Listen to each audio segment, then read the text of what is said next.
Joining me now is Khanna. He's, of course, congressman from California's 17th district and one of the top progressives in the country. Welcome back to the Young Turks.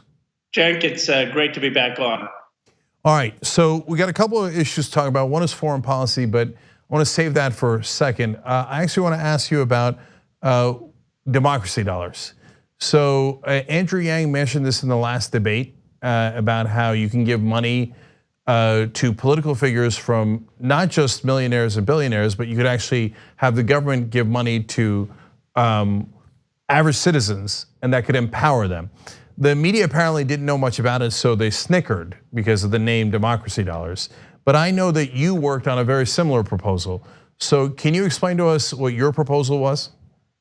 Absolutely, and I give Andrew Yang a lot of credit for bringing that up on the debate stage. In fact, I reached out to him and said, we should do a joint email, because Andrew Yang's proposal is exactly what I introduced in the House of Representatives, that is based on not my idea, but an idea put forward by Russ Feingold, the champion of campaign finance reform, and Bruce Ackerman, who's probably one of the most respected constitutional law scholars in the nation. And the idea is simple. Right now, we spend about $6 billion on private elections. And the Supreme Court, unfortunately, under Citizens United, has said we can't ban the private spending. I mean, we want to do that, but until we change the court, there's no way to do it. So Ackerman's idea, and Feingold's, which was ingenious, says, well, if we can't ban the money, let's just drown it out. Let's give every citizen $100 to contribute to federal elections. And you know what? That would be twice the money that all the super PACs and private money combined would have. And every individual running would have a choice. You could either still have your financing through private money, or you could take the democracy dollars, which every citizen would have. Well, if you decided to be, let's say, Tom Steyer and just fund your own campaign, you wouldn't qualify for democracy dollars, and someone else would come in and run in the congressional district and get all of the voters' money.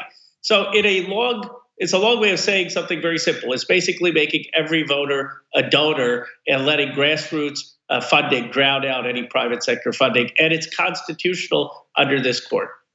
So just to be clear, so let's say you had that $100. If you don't spend it, it goes back into the treasury. It's not like you could use it for Doritos. Okay.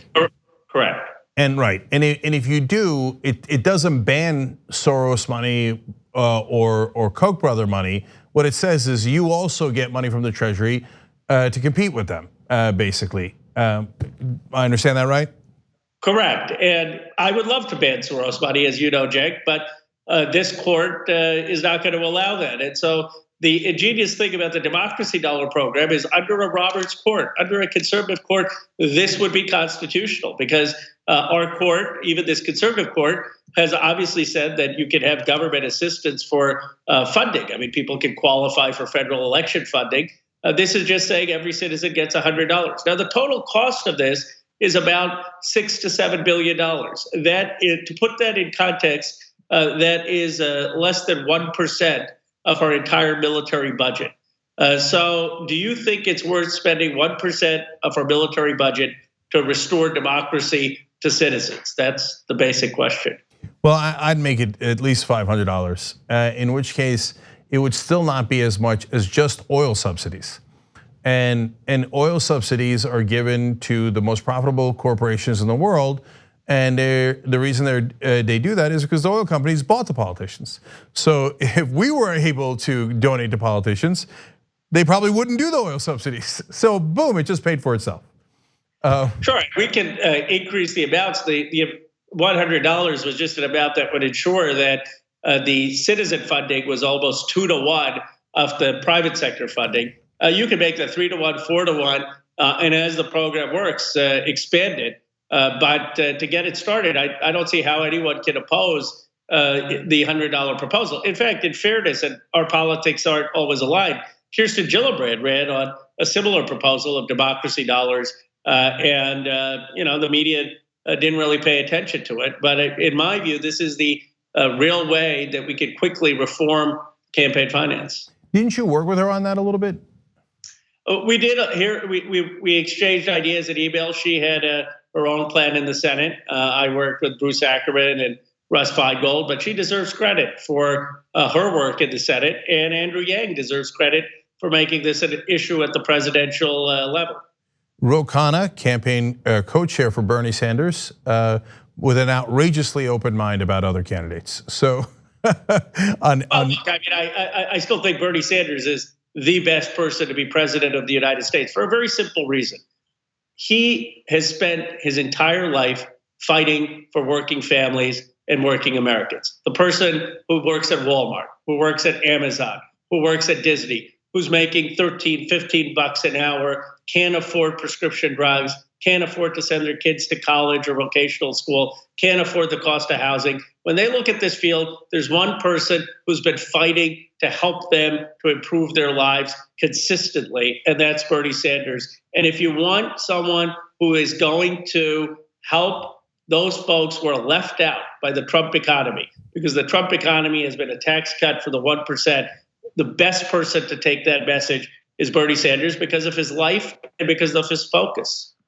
Yeah, and you signed a progressive economic pledge, so did Bernie Sanders. Number one on that is higher wages. But Ro, you don't know anyone in Congress that helped to actually increase wages for Americans, do you?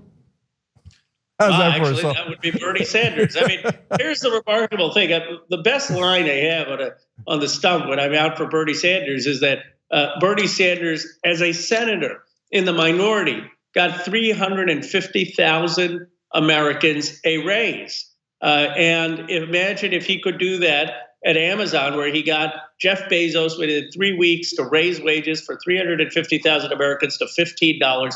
Imagine what he could do as president. And this is something that people often forget. The president has the bully pulpit, and you can use the bully pulpit to do a lot of things, as Trump has shown, negative things. But you can also use it to do a lot of positive things. Imagine Bernie Sanders as president calling out corporations, saying, raise your wages to at least $15, raise your wages for middle income families. 70 million families in this country earn less than $75,000. That's 2/3 of American families. They have not gotten a meaningful raise for the last 40 years. Imagine if Bernie Sanders every day wakes up at the Oval Office thinking, how do I get those Americans a raise? How do I get them health care? How do I get them education? How do I keep them out of war? That's the type of president he would be. And of course, the guy he worked with in the House on that Stop Bezos Act was Khanna. So let me go from a obvious softball question to a really, really hard question. Let's go to foreign policy. So John Bolton left the administration recently. You celebrated that in an op-ed that you wrote for The Nation. But who would you rather have in charge of US foreign policy? John Bolton or Donald Trump? Donald Trump. I mean, as hard as that is to say, John Bolton has been pushing Donald Trump to get us into war after war after war. Trump made more progress on North Korea. Bolton undermined it. Trump resisted Bolton's call to do a military strike in Iran. If it were up to Bolton, we'd already be in war in Iran. But let me be clear. I mean, I think Donald Trump's foreign policy has been disastrous, whether it's in Venezuela, whether it's getting out of the JCPO in Iran, whether it's the Paris climate change. But you're giving me the choice between him and someone who has been the architect for one of the worst American foreign policies, and that's Bolton. So I would pick Trump over him. Yeah, no, I know it's a Hobson's choice. It's Satan or Beelzebub. But I agree with your choice. We even have a poll up on that tyt.com/Bolton if people want to vote on that. But the reason I ask the question is so that people can understand the proper context of it. Ro, by my count, there's about 13 neoconservatives in the whole country. What's wrong with media? Because the media makes it seem like it's at best a 50-50 proposition as to whether Americans want to go to war with Iran. And I don't know anyone in the left wing, and I don't know anyone in the right wing that wants to go to war with Iran. So it appears to me that the way that the media is representing it by constantly putting neoconservatives on air grossly misrepresents the situation. But you work with a lot of right wingers in Congress, so you tell me, is that right or wrong? You're absolutely right. I mean, my amendment, which I did with Matt Gaetz to stop any funding for an offensive war in Iran, passed with 251 votes. 27 people from the Freedom Caucus voted for it. Here's their logic. Our GDP, America's GDP, is 24% of global GDP. China is 15%. Iran is 0.44%. The entire Middle East is 3.5%. Why in the world are we even talking about Iran from a military perspective? How does that in any way help the United States? And by the way, the Strait of Hormuz, which is critical to liquid natural gas or oil getting to certain countries, Iran's top purchasers of oil are China or India or South Korea. The United States isn't even dependent on that oil.